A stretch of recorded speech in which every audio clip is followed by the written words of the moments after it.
Hey, so I've spoken about my birth story. I feel like now is probably a good time to share my breastfeeding story. Some people have very easy breastfeeding journeys, however mine was far from easy. And I feel like I want to kind of share that with everyone, so keep watching.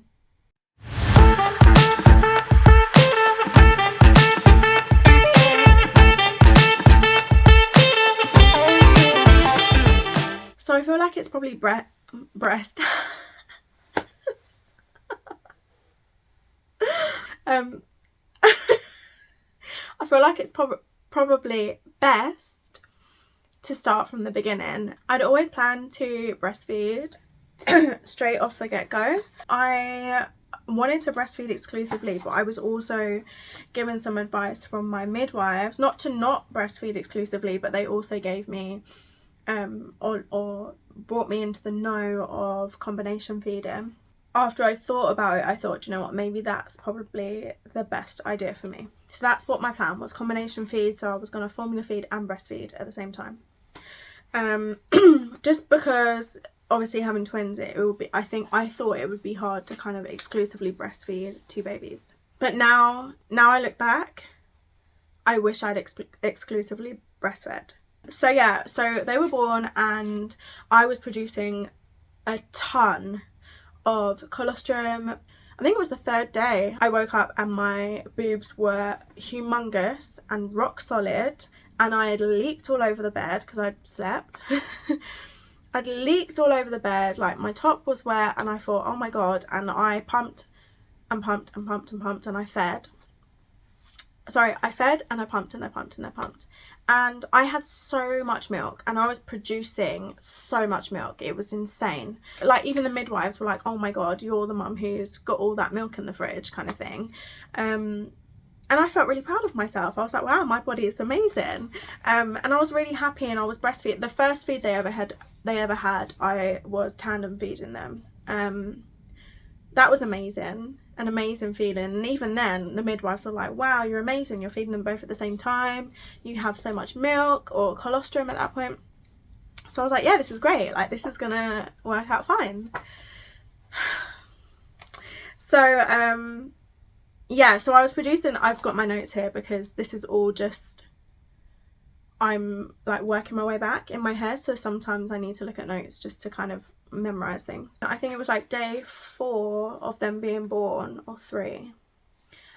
We had found out that Ezra was jaundice. So it's very dusty in this room, so apologies for all the dust flying in front of the camera. We have a ring light, but it's showing up all my dust. Anyway, so then we found out that Ezra was jaundice, and I'm going to do a whole video on the whole jaundice thing and that kind of horrible situation. It was trauma, stress, and I basically lost all my milk. And also when they told me to stop breastfeeding because of the jaundice, they didn't give me any advice or any info on what I should be doing or how often I should be pumping, or like there was just nothing. It was just stop breastfeeding, we need to sort your son out. But then because I was ill-informed, I just kind of was only pumping or expressing when I felt pain or when I felt full. So I wasn't, and also when I was pregnant, because it was like post-COVID, there still weren't any classes, and I really wanted to go to like breastfeeding classes and things like that. But there wasn't any, and our antenatal classes were online, and we kept asking for, there were a couple times when we only had, I think it was like 2 antenatal classes online, so that was all we got. And on the first one, the breastfeeding expert, coach, whatever, was supposed to be in on the Zoom, and she couldn't make it, and then the second time she also couldn't make it. So that was it, we had nothing. And then I went into labour and I had no idea what the hell I was doing. So anyway, we were given no advice on, oh, you need to express now as if you're feeding because you need to keep your milk up, or I don't know, whatever. I still don't even really know because I was never educated on it. Even though asked, we were never educated on it, which is kind of a shame. So I lost my milk, and that was heartbreaking, not only because, well, most of my milk, and it was heartbreaking not only because I couldn't feed my babies from the breast. It was heartbreaking because it was like a rise and fall. It was like, you know, I'd given birth and I was like, I felt like super mum. I was, you know, they had so much milk. We were I don't think we even opened a bottle of formula for the first like 5 days maybe. It was all just my express milk. Like, I was producing so much and everyone was praising me, and it was like, wow, you're amazing, good job, mum, all of that stuff. And I was like, wow, I'm on such a high. And then the stress happened and I lost my milk, and the praise stopped, and the advice stopped, and the caring for the breastfeeding kind of stopped. And then it was like this huge fall, and I couldn't get myself back up. And I hated that. So I found that really hard. And then basically from here on out, it was just this big journey of trying to up my milk.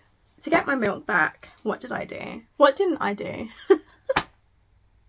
I look back at it now and I think, God, this is so ridiculous.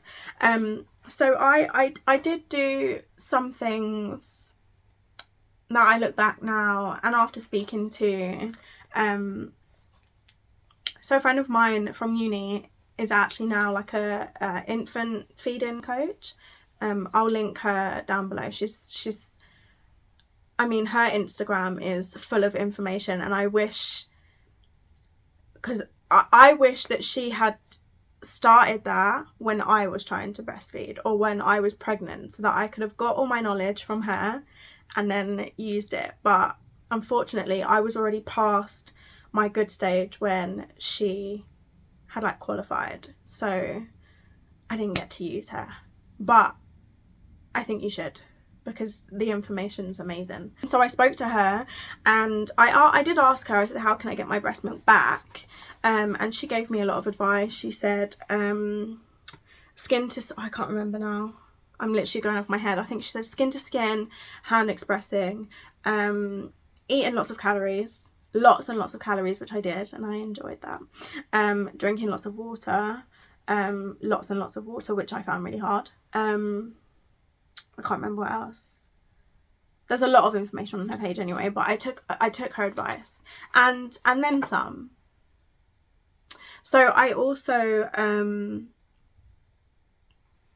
I fell into that hole of buying products online to help milk production. So I fell into I'm gonna buy some lactation cookies and these weird gross sachets of barley. They tasted so bad. Oh my god, they tasted so bad. But I was like determined, no, just drink it because you're gonna get your milk back. No. So yeah, so I did get those breastfeeding teas.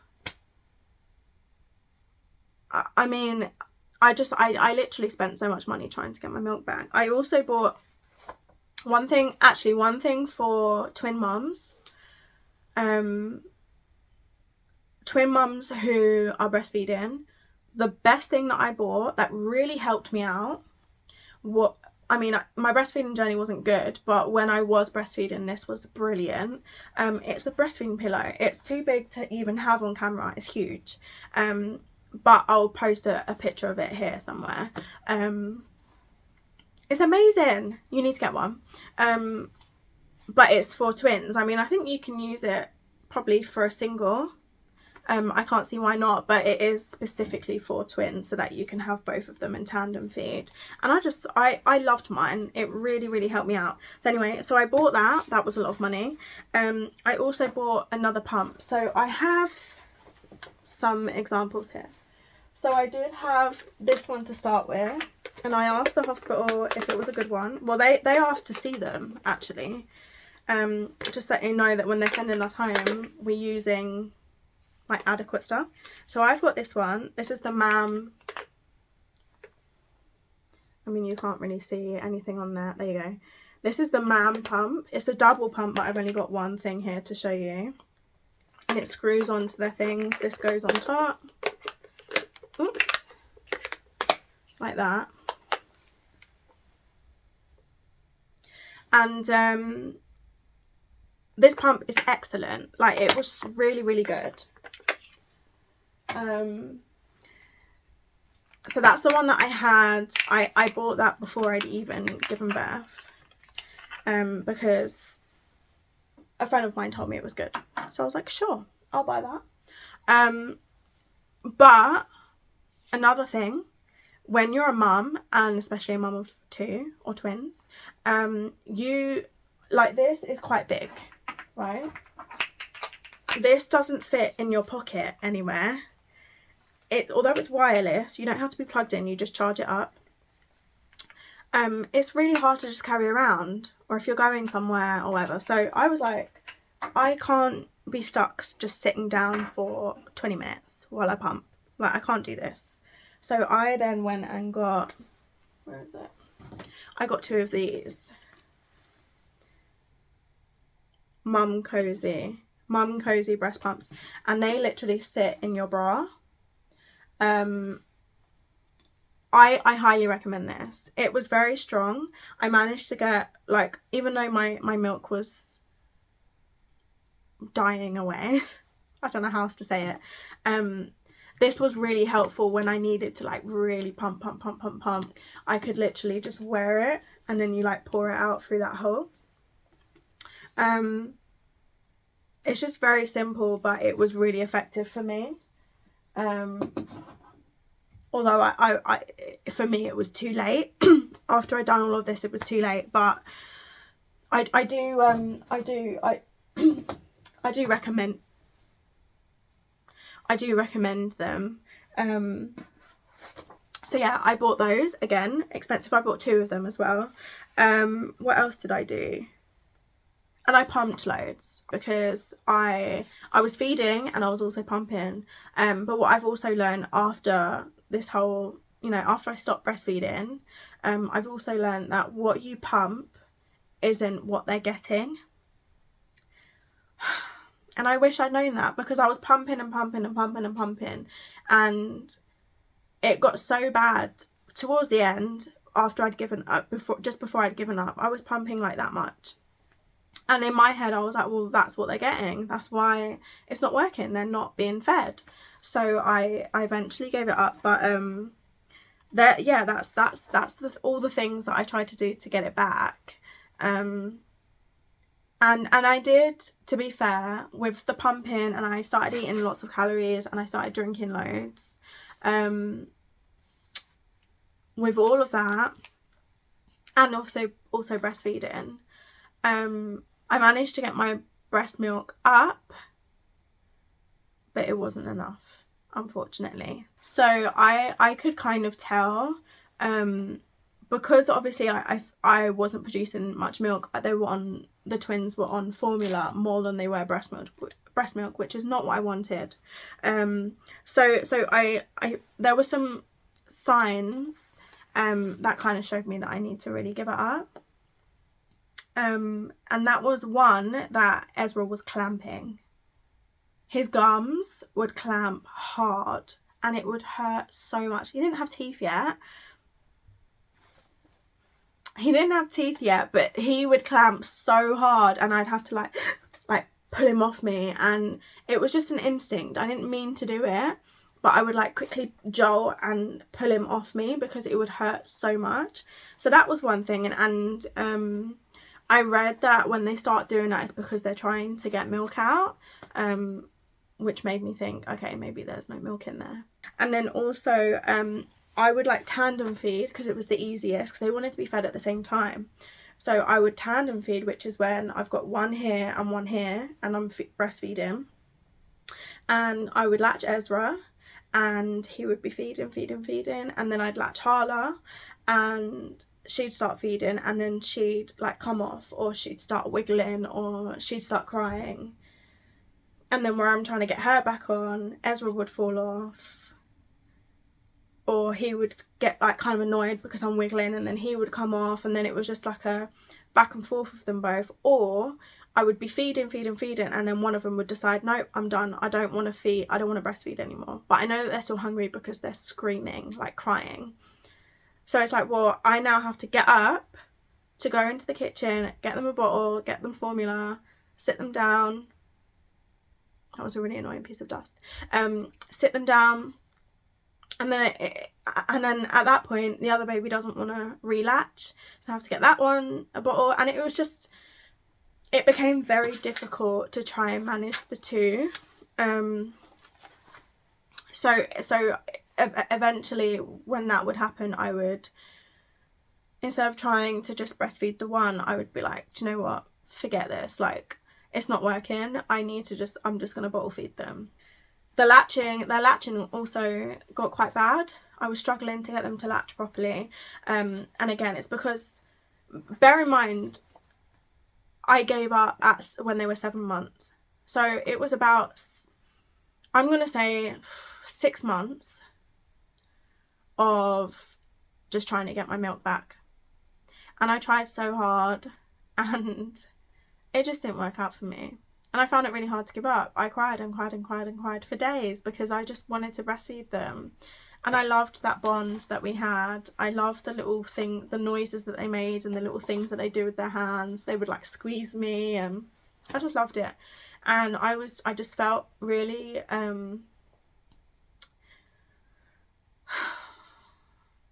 let down, I guess. I don't know.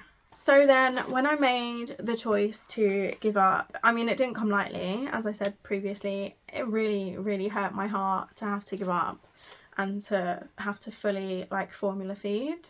It really hurt my heart. I tried it until they were 7 months. It was about 6 months of like trying to get my milk back. Oh, it's heartbreaking to talk about. Anyway, but also around that age they were starting solids, and it got to the point where I was breastfeeding, formula feeding, and then also trying to give them solids, and I thought, I can't do this, especially with Yas being at work and it's twins, trying to breastfeed twins and then formula feed twins and then give them solids as well. I was like, this is way too much, like it's overkill, I'm doing too much, and I just felt like it was taking over my life. It just got to a point where they were basically bottle feeding with just a little bit of breast milk, and then it just got to a point where I was like, this is silly, I need to give up. Yas kind of gave me a little bit of a pep talk, and just said, it's not working, give it up. And I was like, no, you're right, I'm really grasping here. I'm really trying to hold on, but it wasn't working. So yeah, in the end I didn't enjoy it anymore. It became like, oh my god, now I have to feed them. And that made me really sad that it had gotten to that point where before it was like, yay, I can feed them, I can have that lovely feeling with my children. It got to a point where I was like, oh, I have to do it again. Oh, and I thought, no, okay, that's a sign that I need to just stop. I'm doing too much. So yeah, in the end, I gave up. Although I'm really proud of myself for giving it a go and for trying, and persevering for 7 months is a really long time when you don't really have much breast milk. So I am proud of myself for that. Also, don't use anything that I'm saying, don't use as like info for breastfeeding or anything like that, because I'm not an expert. This is just my thoughts and my experience. If you want to learn about breastfeeding and you want to know about breastfeeding, do not take what I'm saying as like medical advice. There are people out there who can actually assist you and help you. So anyway, that was my breastfeeding story. If you like this video, then like this video. If you have any questions or comments or just anything that you want to know, comment down below, or you can DM me on my Instagram, which will be in my description box below. I think it's below. Yeah, below. If you want to see more, then please subscribe to my channel.